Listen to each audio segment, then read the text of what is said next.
privacidad es lo mismo que la intimidad? No, no es exactamente lo mismo y es importante situarnos en el territorio en el que vivimos hoy en día. La mayor parte de nosotros crecimos con un concepto sobre qué era la intimidad y que todavía podemos ver en ciertos programas de televisión que no calificaré, pero que todos estamos pensando, en los que parece que todo lo que ocurre en la vía pública, todo lo que ocurre en la calle es público y por tanto es de interés público. Esa distinción tan antigua entre intimidad, lo cerrado, lo recóndito, lo que pertenece a la esfera familiar, lo que pertenece al domicilio, y espacio público como espacio donde no hay garantía de derechos, se ha difuminado completamente. Lo que ahora tenemos es capacidad de captar información. Es decir, una simple fotografía que esté geolocalizada, aunque esté en público, nos dice quién estaba, en qué lugar estaba. Es probable que algún experto médico simplemente por el color de la piel o algún tipo de coloración deduzca una enfermedad.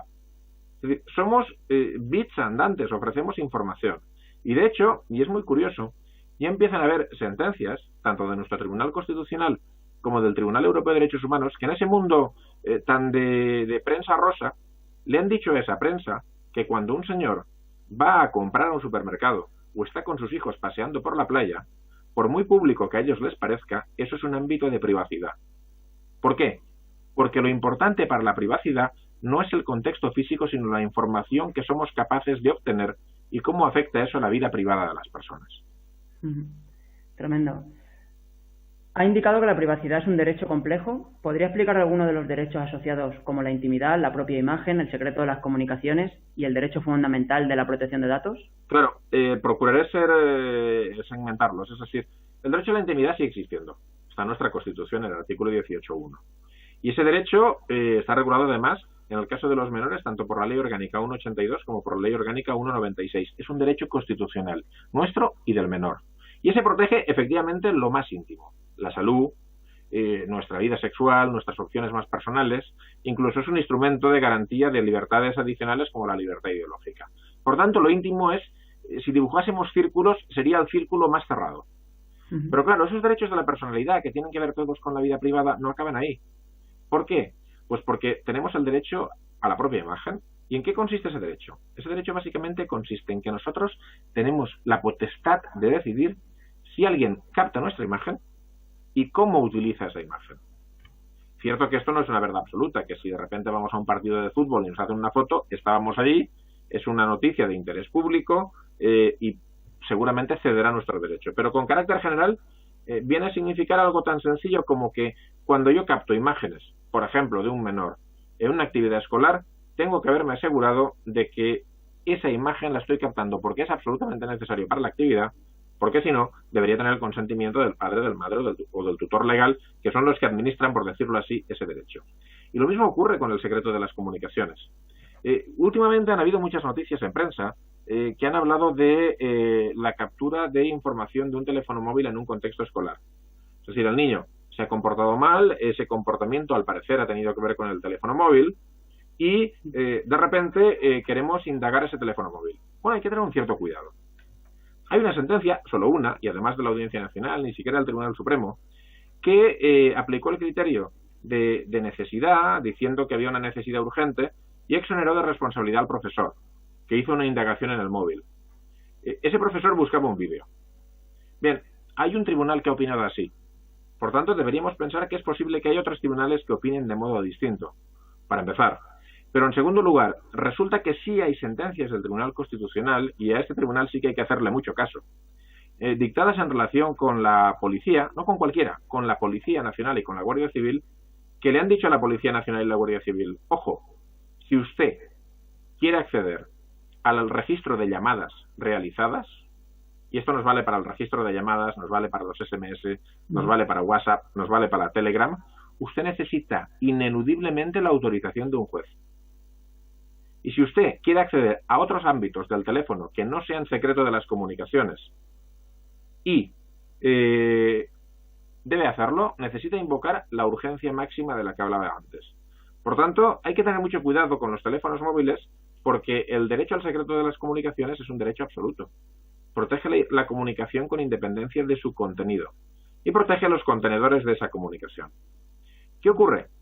Que tenemos una única sentencia que nos dice que podríamos hacer ciertas cosas, pero también tenemos como contrapartida el Código Penal que nos dice que acceder ilícitamente a información de este estilo es un delito.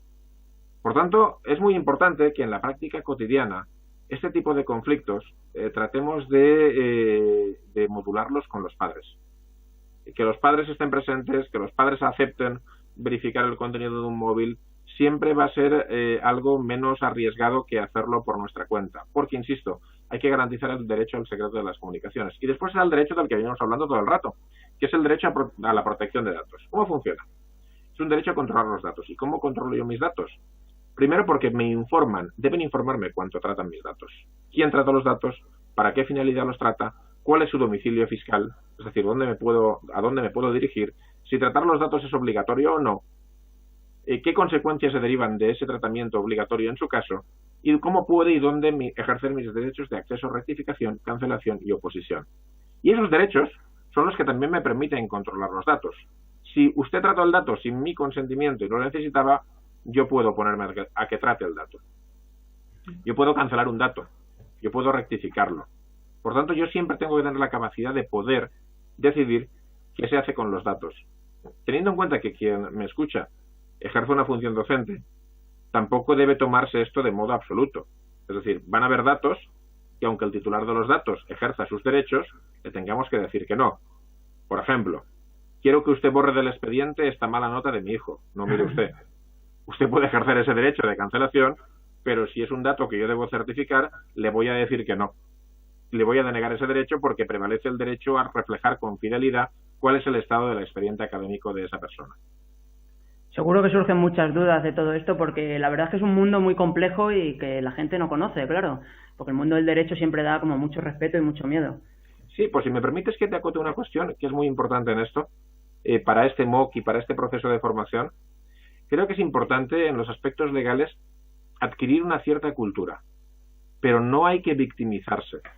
Es decir, en mi experiencia docente y en colectivos como el del profesorado, después de escucharme a mí, aprecio siempre que el profesor o el maestro que me está escuchando, digamos que se agobia y decide ejercer de abogado en materia de protección de datos en su centro escolar. No, esto no va así. Es decir, si yo constaté, después de asistir a esta clase, que puedo tener algún problema de protección de datos o que el centro escolar no lo está haciendo bien, lo que tiene que hacer el centro escolar es acudir a un experto en busca de ayuda, sea su consejería de educación, sea su proveedor de servicios. Pero el profesor no puede salir de esta formación pensando que a partir de ahora tiene una responsabilidad que pesa sobre él como una losa. No, eso sería un error. Estoy totalmente de acuerdo porque realmente su responsabilidad es conocer estos conceptos y luego tratar con expertos, pero por lo menos saber que existen y preocuparse por ellos. Totalmente. Entonces, al profesor del centro le debería haber formado en los aspectos básicos y haberlo notificado cuáles son sus políticas de tratamiento de datos y de seguridad. Y a partir de ahí, todos están amigos. Pero lo que no puede, insisto, es victimizarse y agobiarse por lo que está escuchando ahora mientras ve esta grabación. Muy bien, me gustan esos mensajes tranquilizadores para los profesores que nos ven.